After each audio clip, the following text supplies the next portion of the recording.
Dios les bendiga en esta hora y bienvenidos otra vez a Noches de Estudios o Viernes de Estudios, debo decir. Eh, Doy gracias a Dios que nos permite de esta forma llegar a ustedes y a todos los hermanos que estamos llegando y los amigos que estamos llegando en- en- en Chile, vuelvo y repito, en México, en Puerto Rico.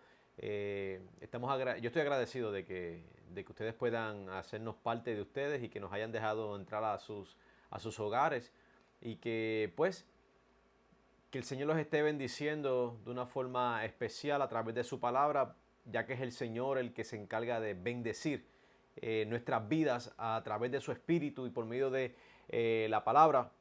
Le doy gracias a Dios pues que me da este privilegio de poder compartir con ustedes las riquezas que el Señor tiene para todos nosotros. Así que si puedo ser un granito de arena en lo que el Señor pues está haciendo en la vida de cada uno de ustedes, pues eh, nuestra alabanza es a Dios, es a Dios. Así que en esta hora queremos comenzar, vamos a comenzar orando, pidiendo la ayuda del Espíritu Santo para poder comenzar en esta noche. Padre, te doy gracias una vez más por esta oportunidad que me das de poder llegar a los hermanos, a los amigos, eh, en todos los lugares donde se encuentran. Gracias porque nos da la oportunidad de poder conectarnos. Gracias, Señor, por tu palabra. Es vida, ella es eficaz, ella es lo que necesitamos en nuestras vidas y te doy gracias porque tenemos acceso a ella. Tenemos acceso a través de páginas, tenemos acceso a través de la internet, tecnología. Te doy gracias porque tu palabra la tenemos presente.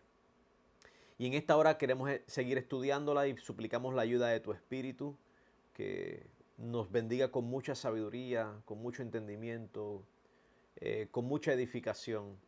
Te lo suplicamos en el nombre poderoso de Jesús. Suplicamos que tu Espíritu esté presente y que me ayude en estos estudios, ayude a los hermanos y que mi Dios tú puedas librarme de errores. Te lo suplico en el nombre de Jesús. Edifica tu pueblo. Amén. Bien, seguimos entonces hoy. El martes les terminé con Salomón. ¿Y dónde ubicamos a Salomón? Muchas personas dicen, pero Salomón se salvó, se perdió. Y es la pregunta que las personas se hacen cuando leen cómo terminó la vida de Salomón según el libro de los Reyes y también en otros lugares en Crónicas. Pero yo les expliqué que el libro de Eclesiastés es el que nos da a nosotros la respuesta de que Salomón, después que tiene ese desvío, Dios en su gracia permite que Salomón reconozca la verdad de Dios, reconozca al Dios de Israel y pueda entonces escribir el libro de Eclesiastés desde la perspectiva de aquel hombre que se había desviado, de aquel hombre que estando en su desvío ve la vida de una forma pesimista, de una forma que no es la forma en que Dios diseñó la vida y no es la forma en que Dios guía a sus hijos a vivir la vida después de la caída. Vemos que entonces al final hay un Salomón que reconoce que Jehová es Dios y que hay que servirle y que hay que volverse a Él porque ese es el todo del hombre. Así que vemos que al final Salomón es un hombre que reconoce a Dios en su vida. Pero las consecuencias de el tiempo que él estuvo en esta práctica fue aparentemente tanta que Dios entonces determinó que el reino de Israel iba a sufrir una división, pero que esa división no iba a ser en los días de Salomón por amor a David y también por amor a Salomón, el cual había dicho cuando leemos el pacto de Dios con David, usted va a poder ver en el lenguaje que Dios dice que aunque él se apartara, Dios lo iba a hacer regresar, por así decirlo, con disciplina dura, pero lo iba a hacer. Dios así lo hace, pero las consecuencias ya estuvieron determinadas por Dios de tal forma que va a acontecer una división del reino como consecuencia de la vida de Salomón. Y aquí vemos entonces en esta gráfica, como ustedes pueden ver, el hijo de Salomón o uno de los hijos de Salomón, ya que él tuvo 1000 mujeres. ¿Cuántos hijos habrá tenido Salomón? No lo sabemos, pero por lo menos este es el que hereda el trono de Israel, en Israel. Todavía el reino está entero.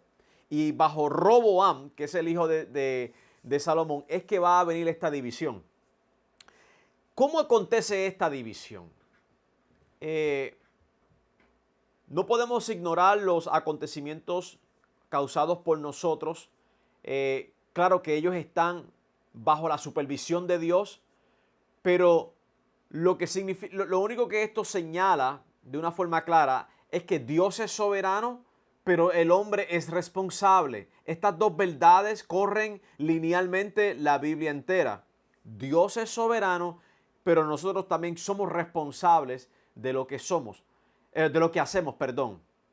Y aquí vamos a ver que el pueblo, cuando Roboam toma el reinado, le trae una queja a él. Bueno, tu padre Salomón fue duro con nosotros, tuvo un tiempo en su reinado que fue como si hubiera sido un dictador, como si hubiera sido, fue de mano dura. Es lo que le dicen. Trátanos mejor, aliviana lo que tu papá hizo y el pueblo te va a servir. Simplemente necesitamos un respiro, es lo que prácticamente le estaba diciendo el pueblo. Roboam está consciente de estas cosas. Bueno, estoy pensando en algo ahora mismo que me viene a la mente.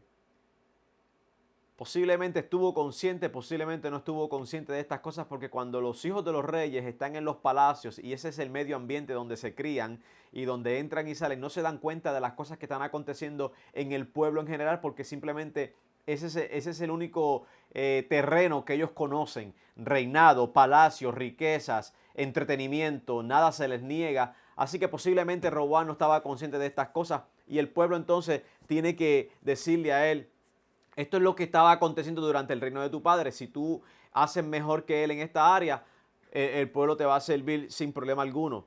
Tú eres el rey y se supone que el pueblo te sirva. Pero Roboam decide entonces tomar consejo en cuanto a cómo contestarle al pueblo de esta queja. Y consulta con los ancianos que quedaron vivos y que estuvieron con Salomón su padre, y consulta con ellos cómo debe contestarle al pueblo. Los ancianos le van a contestar a Roboam: escucha al pueblo, escúchalos y te los vas a ganar. Viene Roboam y consulta entonces con los muchachos que se criaron con él, o sea, con los jóvenes como él, los que anduvieron haciendo las maldades y las cositas y las otras que hacen los jóvenes, y que tampoco se enteran de las cosas que están pasando en el pueblo, porque simplemente su medio ambiente no es el de estar en el pueblo, sino es el de estar en su medio ambiente donde hay riqueza, donde son familias de renombre, y eso es lo que conocen. ¿Qué usted cree? El consejo que le dan los jóvenes a Roboam es que: mira, Roboam, así tú les vas a contestar a este pueblo.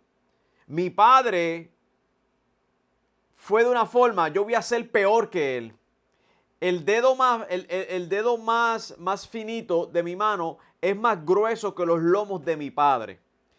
Si mi padre les dio a ustedes con azotes, yo le voy a dar a ustedes con escorpiones. Es más o menos el lenguaje que usa, y estoy más o menos ya en el capítulo 12 del libro de... El primer libro, o el primer tomo, debo decir, de Reyes, ya que es un solo libro en dos tomos. En el primer tomo, capítulo 12, ahí es que se va a desarrollar esto. Y cuando viene el pueblo para atrás a recibir respuesta del rey, el rey le da la respuesta negativa de que él va a ser peor que su padre en todas las cosas. Como quien dice: aquí vine yo a reinar y ustedes me van a respetar y yo soy el rey y mi ley y mi palabra es la que aquí va a predominar. Y el pueblo dijo: bueno, como tú no quieres ceder ante nada de lo que el pueblo te trae, pues Israel dice: Israel, a tus casas de campaña. O sea, ¿qué tenemos nosotros con el hijo de David? ¿Qué tenemos nosotros con la familia de David? No tenemos nada, pues nos vamos. Y se cumple la profecía que Dios le había dado a Jeroboam. Aquí tenemos entonces a este otro personaje. Una profecía que se le da a Jeroboam en tiempos de Salomón, cuando Salomón se desvía, Dios envía profeta a Jeroboam y le dice, tú vas a reinar sobre 10 de las tribus porque va a haber una división en los días del hijo de Salomón. Se cumple esta profecía, entonces tenemos a este personaje que se llama Jeroboam, y Jeroboam va a reinar. Entonces en esta gráfica les pongo más o menos la división del reino. El verde es el reino del norte, lo que se llamó el reino de Israel, y la parte anaranjada es lo que se va a llamar el reinado de Judá o el reinado del sur. Esto va a predominar. Esta división que ocurre hasta el día de hoy, nunca más hubo una unificación en Israel. Bueno, pero después, a medida que vayamos entrando en la historia bíblica, vamos a ir viendo dónde quedan estos reinos y qué fue lo que quedó de ellos. Hasta los tiempos del Señor Jesucristo y hasta los tiempos de hoy. Jeroboam va a reinar sobre la parte verde que vemos ahí en esa gráfica. Y Roboam va a quedar con la tribu de Judá, la cual también Benjamín es parte de ella. Y Dios lo hizo así porque por amor a David dice, quiero que quede una lumbrera de David en el reinado. Así que permite entonces que el reino del sur tenga siempre una descendencia del rey David. Y ahí es que entonces vemos que la historia en el primer tomo de Reyes, en el segundo tomo de Reyes, y se vuelve a repetir en las crónicas, vamos a ver la historia que acontece en los dos reinos. Así que en estos tomos usted va a leer, el autor lo escribe de tal forma que trata de mantener una cronología donde le va dando parte de la vida de un rey en el norte, un rey en el sur. Y a veces vamos a ver que los une las dos a medida que usted va leyendo. Jeroboam comienza a reinar en el norte. Dios le había dicho que iba a reinar en Israel. Pero Jeroboam comete un error. Este es el error. El templo está en el reino del sur. Es donde todos los israelitas tienen que ir a llevar sus ofrendas y participar del servicio y de las fiestas anuales que se hacían en Israel. Jeroboam pensó, si el pueblo sigue pasando las fronteras para ir al templo, eventualmente el pueblo se va a unir nuevamente a la dinastía de David y a mí me van a matar y voy a perder el reino. Pensó de una forma humana, pensó de una forma carnal, pensó de una forma en la que Dios no había pensado. Y lo que entonces levanta altares de idolatría en Israel. Comienza también a poner en puesto a sacerdotes que sirvieran al culto de idolatría en Israel, y le dice a Israel, ya no tienen que ir a Jerusalén, al templo, aquí están tus dioses. Y comienza la adoración de una forma pública, de una forma donde el Estado impone lo que sería el servicio en Israel. De esa forma se ve abiertamente cómo Israel, a través del rey, le da la espalda a Dios de una forma impuesta por el Estado, por así decirlo. Y vemos a un Israel que se va a corromper tanto por vía de los reyes que la casa de Jeroboam tiene que ser eliminada por completo. Dios determinó que no habría ningún sucesor, no habrían otros sucesores después de su hijo, que eventualmente se iba a eliminar esta casa, no iba a quedar ni un varón vivo en Israel.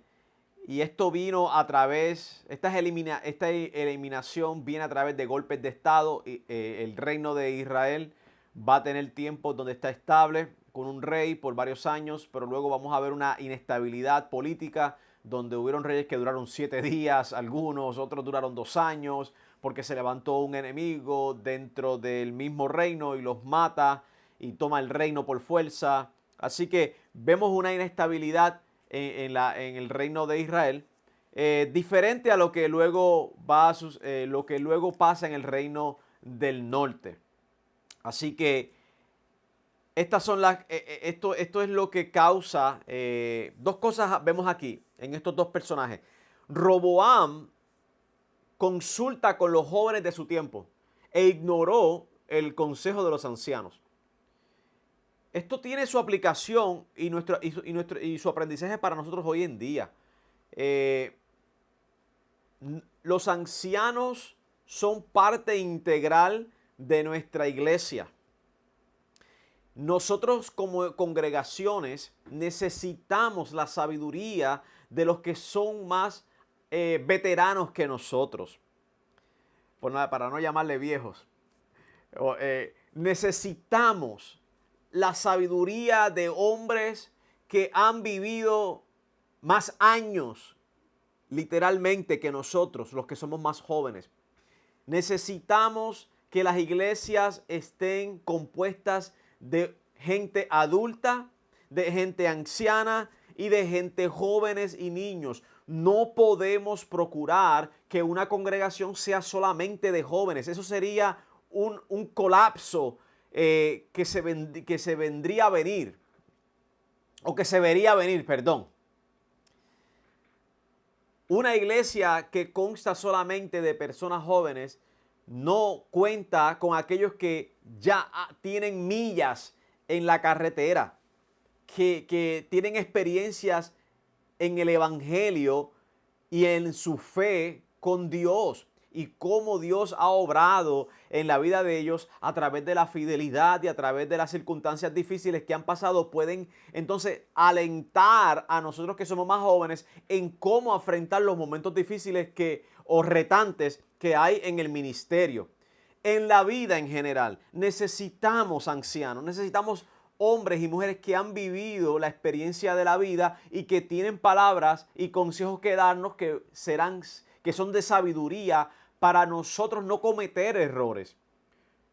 Siempre vamos a cometer un error, pero cuando estamos rodeados o buscamos el consejo de gente que son mayores que nosotros, vamos a evitar muchos errores y muchos dolores. Si vamos a las personas que viven,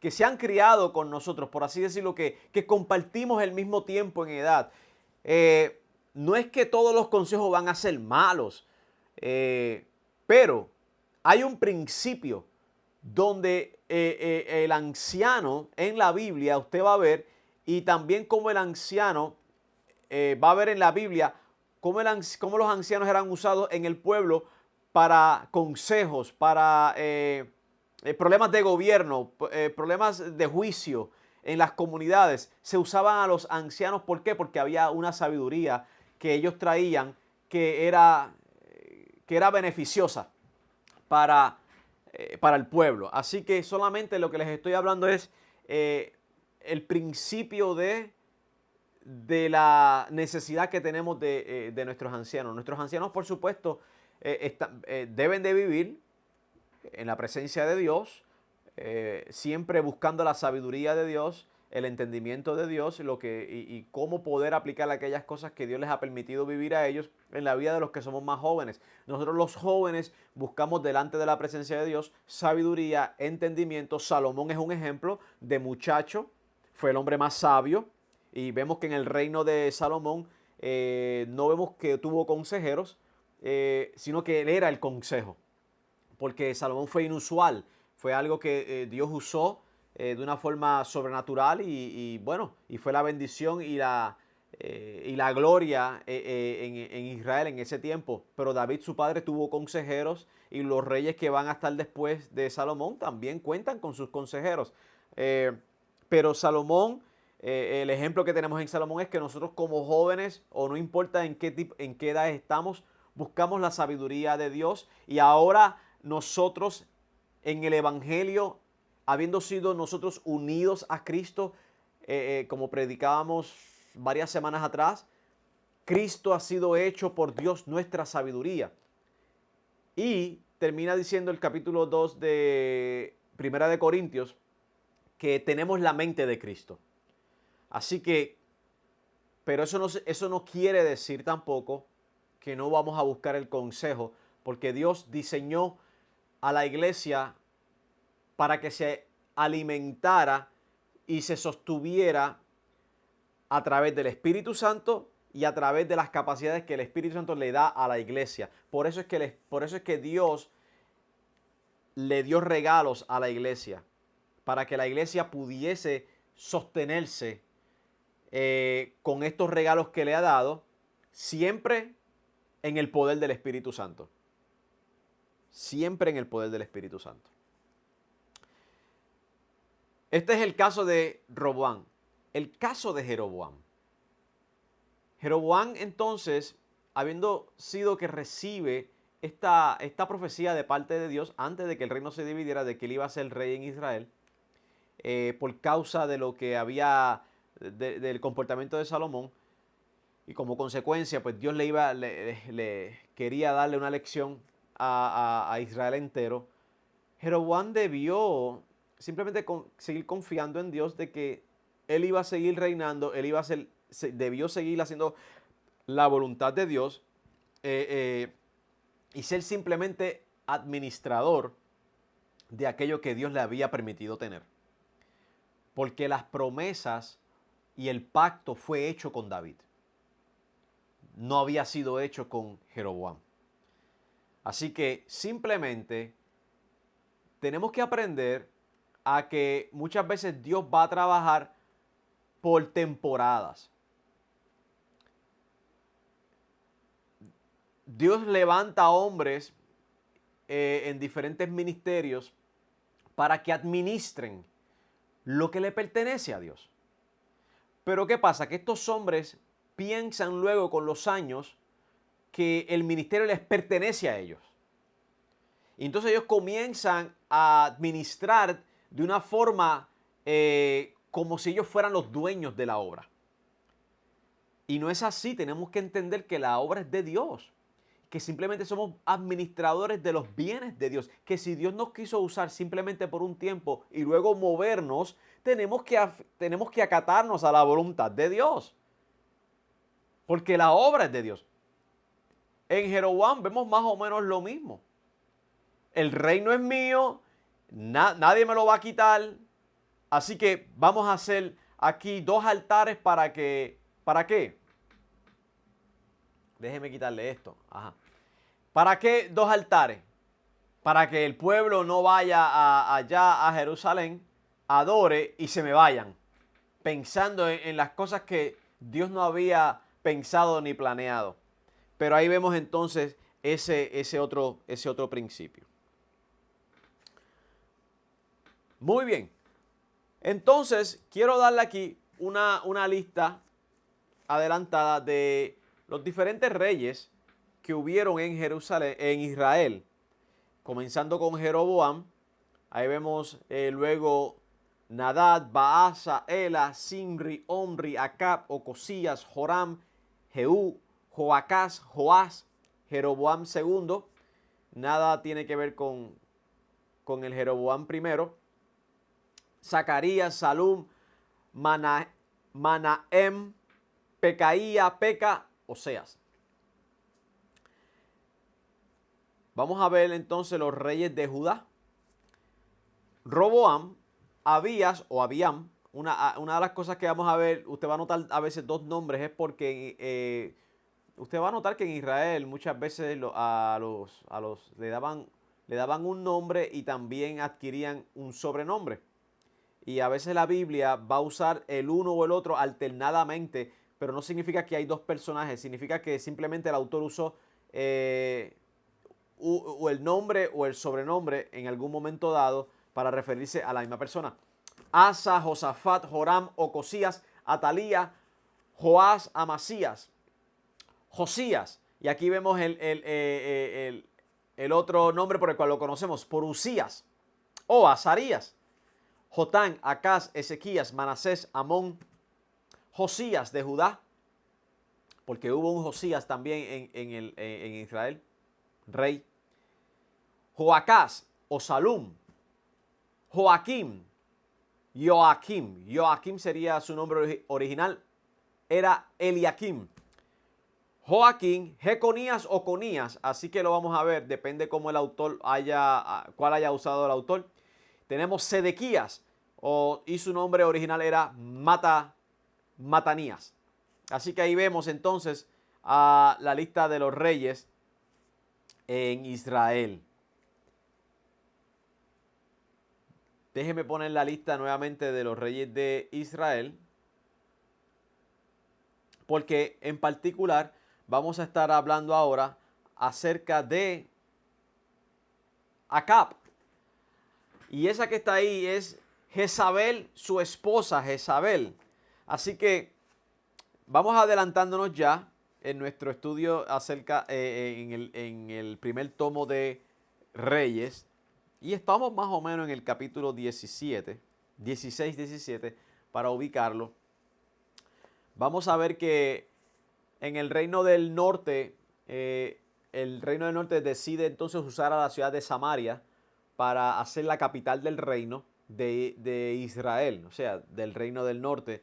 Y los escritores a veces se van a referir hacia el reino de Israel como el reino de Samaria, porque ahí fue la capital donde los reyes de Israel deciden ubicar el gobierno central. Vemos estos dos personajes, a Acab y a Jezabel. Jezabel va a ser un personaje que su nombre va a ser nuevamente nombrado en el Nuevo Testamento. ¿Por qué? Jezabel, vamos al capítulo 16. Y en los versículos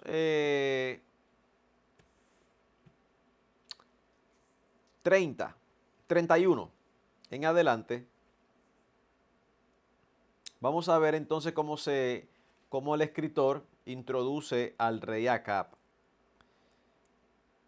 Y dice del rey, vamos a leerlo de la mitad del 30, para así entonces ubicar a Acab. Y Acab, hijo de Omri, hizo lo malo ante los ojos de Jehová, más que todos los que reinaron antes de él. Porque le fue ligera cosa andar en los pecados de Jeroboam, hijo de Nabab. Y tomó por mujer a Jezabel, hija de Baal, rey de los Sidonios. Y fue y sirvió a Baal y lo adoró. E hizo altar a Baal en el templo de Baal que él edificó en Samaria. Hizo también Acab una imagen de Acera. Haciendo así Acab más que todos los reyes de Israel que reinaron antes que él, para provocar la ira de Jehová Dios de Israel. Así que ya tenemos una introducción de quién es Acab y con quién se había casado, una pagana, y ella va a ser una influencia negativa en la vida del rey y también en el pueblo de Israel con todo su paganismo. Pero en el tiempo de Acab es que se levanta este personaje que vamos a ver aquí. El profeta Elías. Elías es el profeta que levanta a Dios para que llame la atención del rey.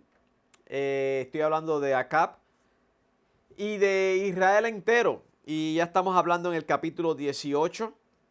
Y vamos a leer algunos versículos bíblicos en cuanto a un suceso ocurrido en Israel. Israel se ha corrompido grandemente, ya hay un culto pagano, ya hay sacerdotes, hay el culto abiertamente es a los Baales, es a las diosas de Acera, hay una corrupción enorme y Dios entonces tiene que levantar el movimiento profético se levanta por causa de la infidelidad del pueblo hacia Dios, comenzando con los reyes. La corrupción es tanta que Dios entonces tiene que enviar palabra para que por supuesto el pueblo se arrepienta, pero a la misma vez entonces luego van a haber palabras de juicio por causa de su continua infidelidad a Dios. Pero concentrémonos un poquito en Elías, porque una de las cosas que vamos a ver, que les dije al principio de la introducción del libro de Reyes, es que uno de los puntos que quiere hacer el autor es que la adoración debe de ser exclusiva a Yahweh, a Jehová. El no hacer servicio a Yahweh y dárselo a los paganos, dárselo a los ídolos, es un quebrantamiento del pacto de Dios con Israel.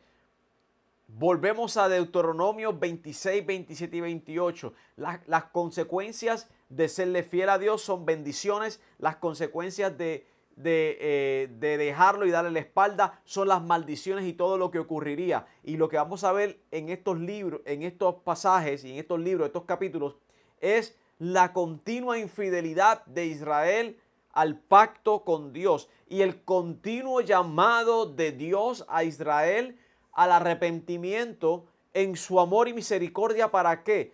Para que la ira de Dios no tenga que ser derramada sobre ellos. Y usted vio que lo que hizo Acab y otros reyes, ¿qué es lo que hacían? Provocar la ira de Jehová sobre el pueblo. Ahora, vamos a lo que aconteció en el Monte Carmelo. Y vamos al capítulo 18, porque esto es un evento que muchos de nosotros conocemos. Solamente queremos poner la atención a algunos versículos y algunas de las palabras utilizadas aquí del profeta, perdón, y la respuesta que debió haber habido del pueblo, pero también vamos a ver cómo Dios manifiesta su gloria al pueblo. Dice el versículo 21.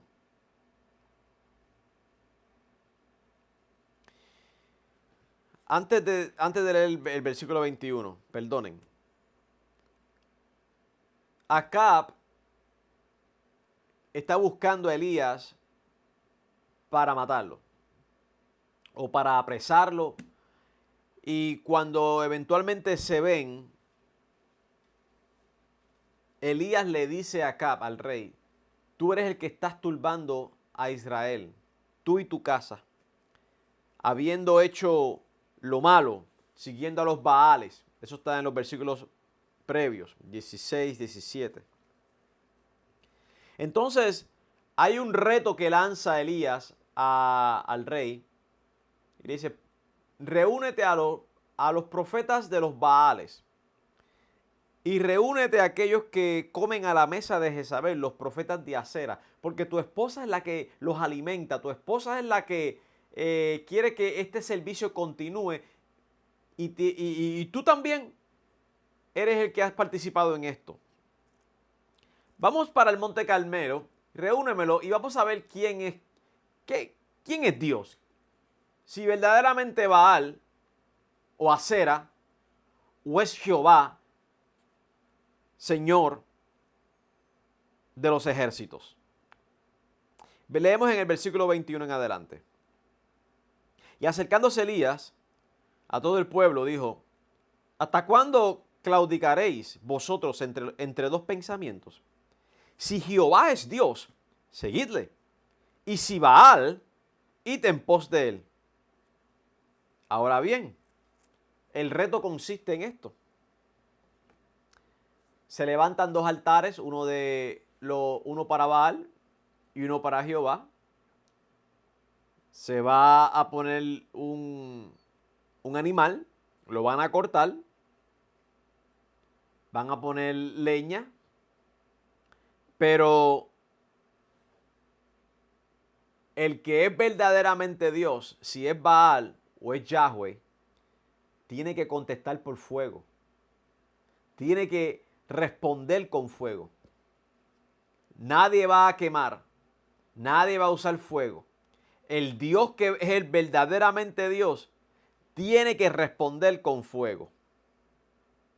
Leemos entonces la parte del reto. Versículo 24.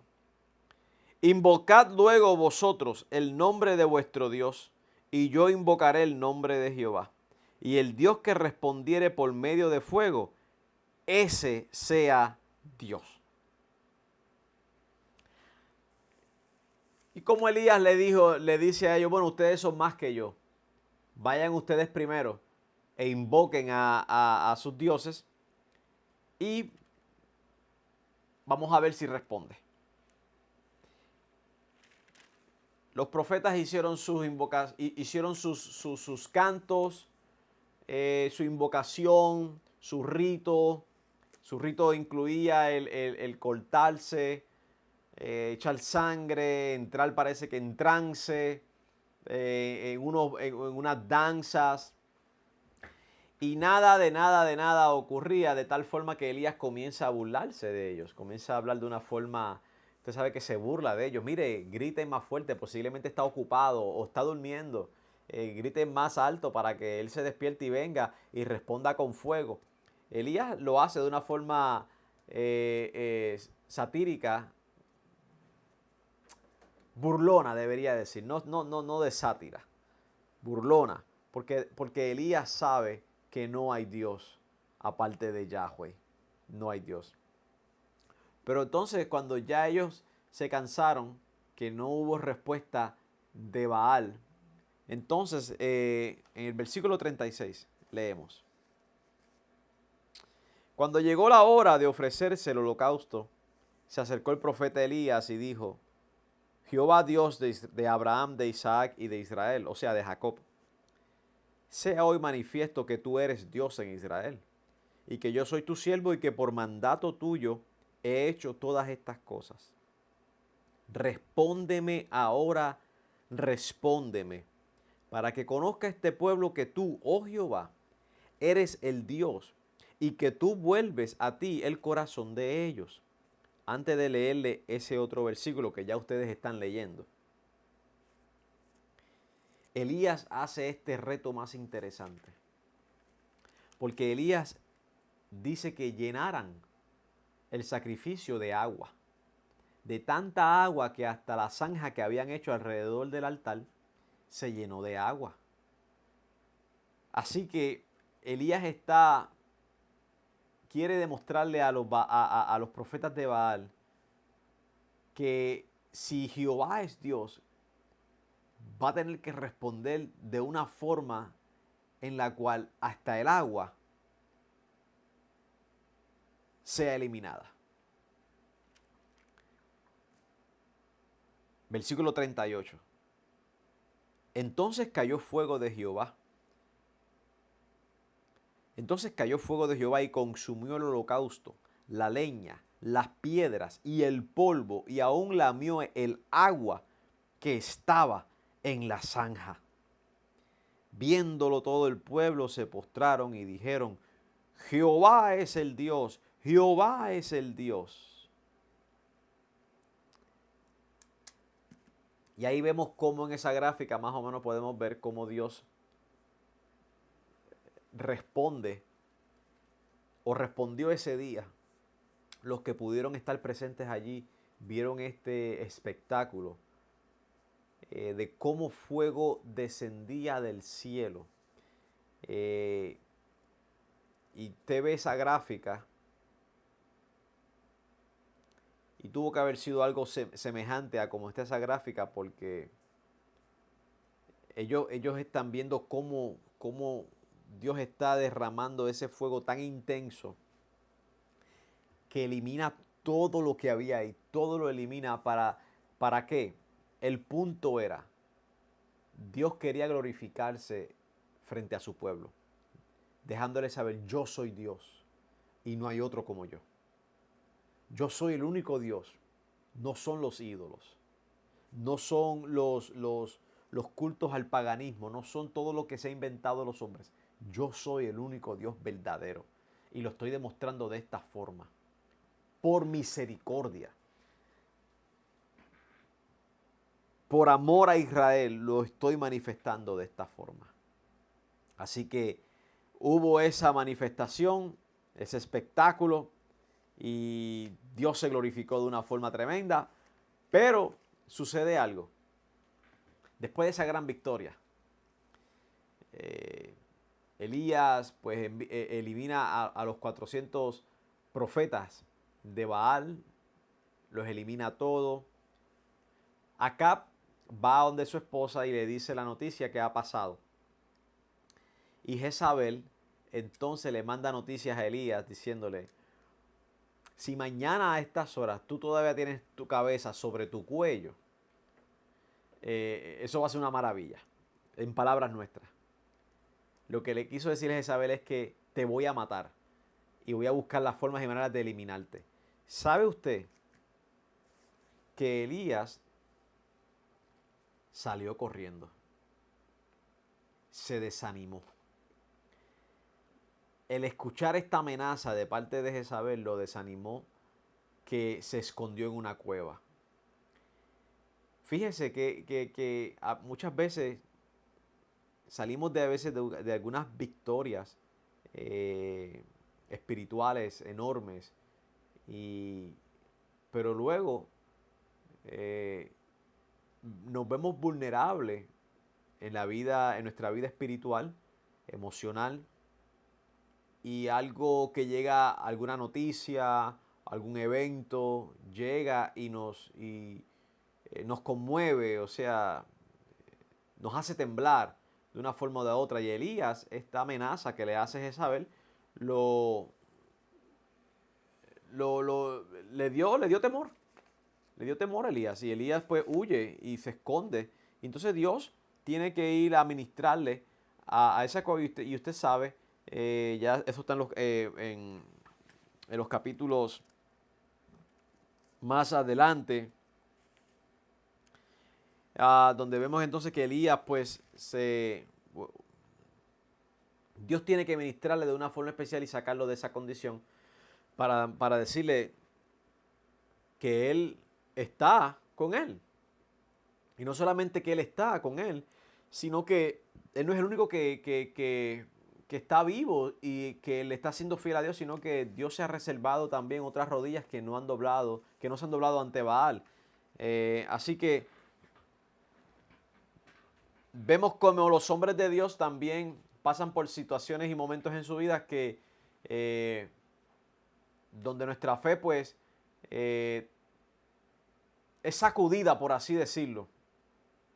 Y me parece que nadie se libra de esto. Lo que sí entonces entiendo es que cuando nuestra fe es sacudida por alguna situación o algunas noticias que llegan de repente o cosas que acontecen, tenemos que, como cristianos, remontarnos a la palabra de Dios. Tenemos que ir a la palabra de Dios y ver cómo Dios trató con estos hombres, dónde estos hombres pudieron nuevamente fortalecerse. Y vemos que se fortalecieron en Dios. Fueron a Dios. Dios fue a Elías, en este caso, porque Dios siempre viene a nosotros. Y viene a través de su espíritu, viene a través de la palabra, viene a través de los hermanos y nos ayudamos. Y Dios hace estas provisiones para fortalecernos. Así que si hay alguien hoy que está pasando por momentos difíciles y estás viendo de momento este servicio, Dios está ahí. Dios no se ha apartado de tu lado. Dios no se ha ido de donde tú estás. Si te has escondido tras un apartamento, si te has escondido en tu cuarto, si te has escondido tras algún tipo de excusa, quiero decirte que Dios no te quiere ahí, pero Dios está ahí para que tú salgas de ahí. Cuando Elías se fue a la cueva, Dios estuvo allí. ¿Y qué hizo Dios? Le ministró para que él saliera de esa cueva y pudiera seguir ejerciendo su ministerio. Así que Dios le ministró, Elías pudo salir de esa condición y ¿Qué más tenemos en este caso? Vamos a ver que este Elías va a seguir siendo usado por el Señor un tiempo más. El movimiento profético no ha terminado. De hecho, quiero llevarlos a un evento donde Dios quiere nuevamente demostrarle a Israel que en Israel Dios es Dios. Y es uno de los puntos que el autor ha querido transmitirnos. Dios es el único Dios y el culto y el servicio debe de ser exclusivo para Dios. Segundo tomo de Reyes, capítulo 1. El rey Ocosías está enfermo. Este es otro rey en Israel. Está enfermo y envía a consultar a Baal Zebub, un dios de Ecrón. Y entonces dice el versículo 3, vaya conmigo, capítulo 1, versículo 3. Entonces el ángel de Jehová habló a Elías, Tisbita, diciendo: levántate y sube a encontrarte con los mensajeros del rey de Samaria, y diles: ¿no hay Dios en Israel que vais a consultar a Baal Zebub, dios de Ecrón? Y esta afirmación que hace Dios en forma de pregunta, no hay Dios en Israel, es misericordia de Dios lo que está aconteciendo aquí. Porque Dios quiere que el pueblo regrese a Él, comenzando con el rey. Y Dios sigue estando activo en la vida de Israel y por eso hay un movimiento de profetas que siguen trayendo palabra de Dios al pueblo para que el pueblo se regrese. Bien, esa gráfica que usted está viendo ahí, y ya estoy bastante adelantado en los minutos que me quedan, es una pintura medieval o renacentista posiblemente.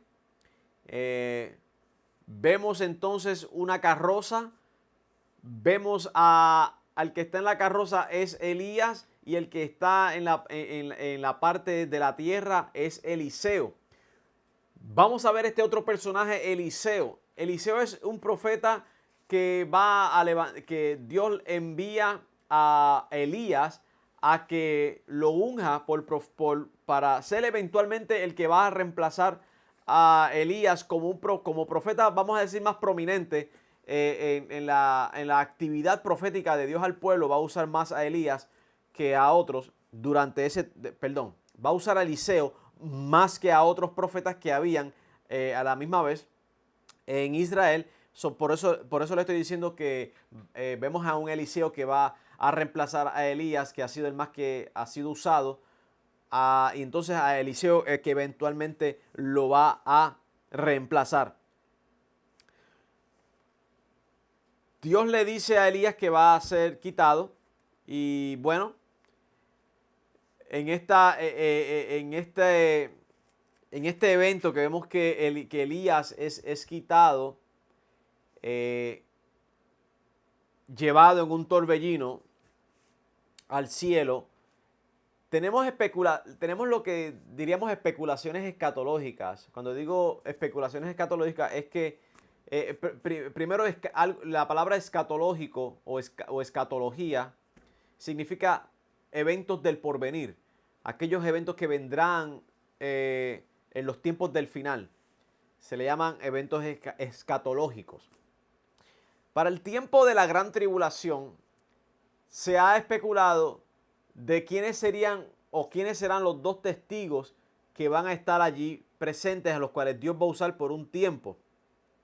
Y da una descripción de cómo Dios va a usar estos dos testigos, y uno de ellos en la descripción dice: si es necesario que ellos pidan fuego del cielo, así va a acontecer. Y bueno, y la especulación es que el único donde se vio esto fue con Elías, que posiblemente Elías va a ser uno de esos testigos, y posiblemente hablan algunos de Moisés y otros hablan hasta de Enoc, porque los únicos dos personajes en la Biblia que no han visto muerte, y mire la palabra que estoy usando en el presente, no han visto muerte, es Enoc y Elías. Porque dice que Enoc caminó con Dios y se lo llevó Dios y desapareció. Y Elías vemos que fue llevado al cielo en un torbellino y no fue visto más. Así que se cree que Elías va a ser ese personaje que de alguna forma milagrosa Dios va a hacer que esté en la tierra durante ese tiempo. No sé, hermano, no tengo una respuesta para darle clara, porque cuando el apóstol Juan menciona en el Apocalipsis a los dos testigos, no los menciona por nombre. Así que no puedo decirle, ese va a ser Elías, o va a ser Moisés, o va a ser Enoc. No lo sé. Simplemente el registro bíblico aquí nos dice que Elías, en el capítulo 2 del segundo tomo de Reyes, dice que fue llevado por Dios al cielo. Y es lo que sabemos de Elías.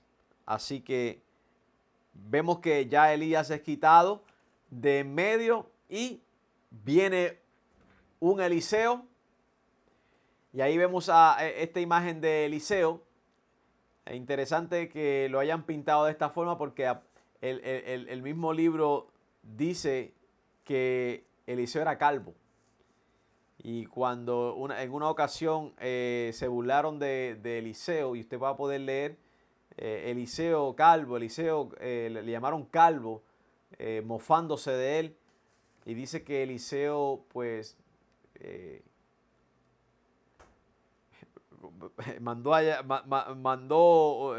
lanzó, como quien dice, una maldición a estos muchachos, y salieron dos osos del campo y desbarató a estos jóvenes. Así que ese es el relato que vemos. Así que tenían que tomar más en serio a los profetas de Dios.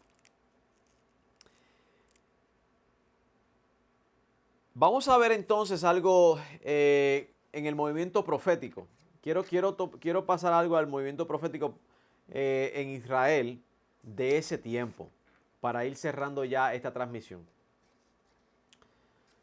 Hay una actividad profética de parte de Dios, porque Israel se ha desviado. Dios tiene que entonces levantar hombres que llamen al pueblo al arrepentimiento, que llamen al pueblo a la fidelidad, porque están quebrantando el pacto. Nuevamente, eso sería un lenguaje de Deuteronomio. Están siendo infiel a Dios, están viendo las consecuencias de por qué están aconteciendo cosas en Israel. Hay sequías, están sufriendo derrotas por algunos reyes, otras invasiones. Están pasándola mal. Vemos en una ocasión donde tienen sitiado a Israel.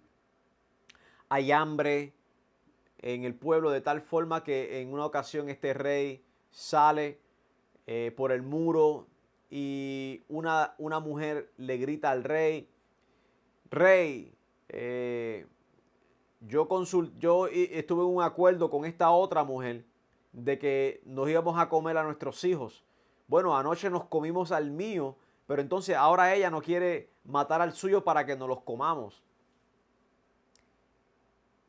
Hay canibalismo. Hay un deterioro completo en la vida de Israel, de tal forma que hay canibalismo. Las mujeres están comiendo a sus hijos para sobrevivir. Esta es la condición que está aconteciendo en el reino de Israel, por causa de su idolatría, por causa de su dureza de corazón, por causa de su desvío. El desvío espiritual tuerce completamente a la persona, la corrompe hasta el centro, o como se dice en inglés, to the core. Los corrompe de tal forma que comienzan a comportarse y a hacer cosas impensables. Mujeres comiéndose a sus hijos.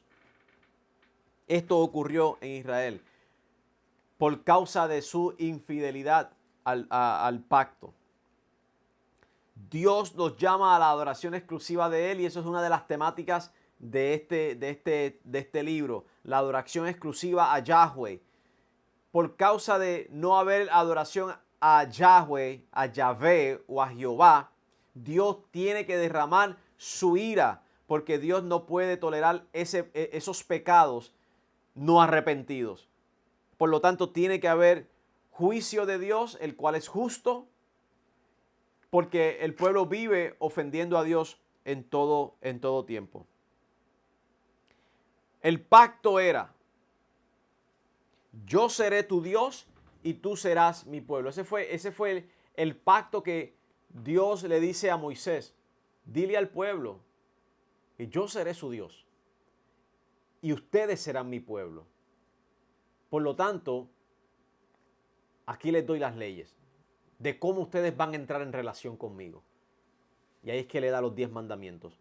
Pero el pueblo obviamente no siguió nada de esto, sino que el deterioro de ellos fue mucho mayor.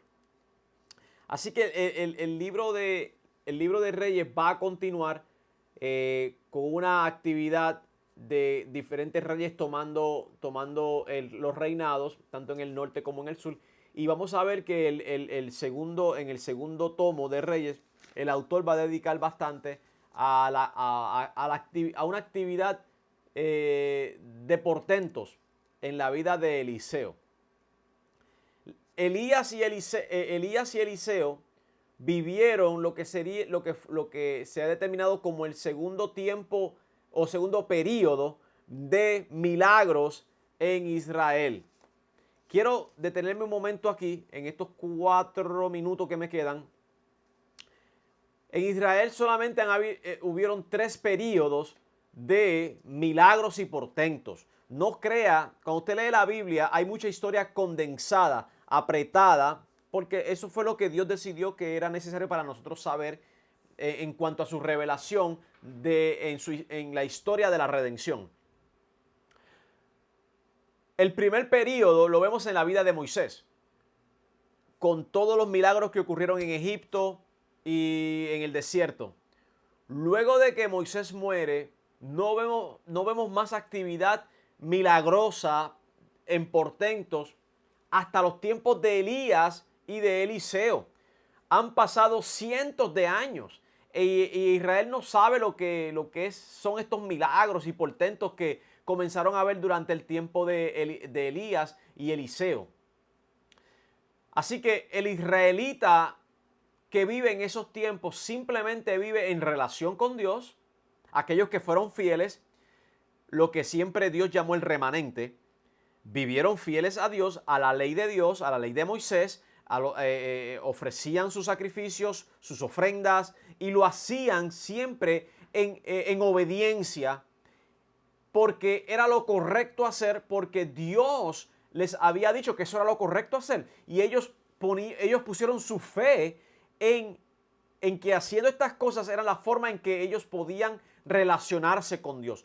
Por tanto, el israelita normal que vivió en todos esos años, en todas esas épocas, que le fue fiel a Dios en el pacto, vivía normal, se levantaba y se acostaba, entraba y salía en su relación con Dios a través del servicio que Dios le encomendó a Israel.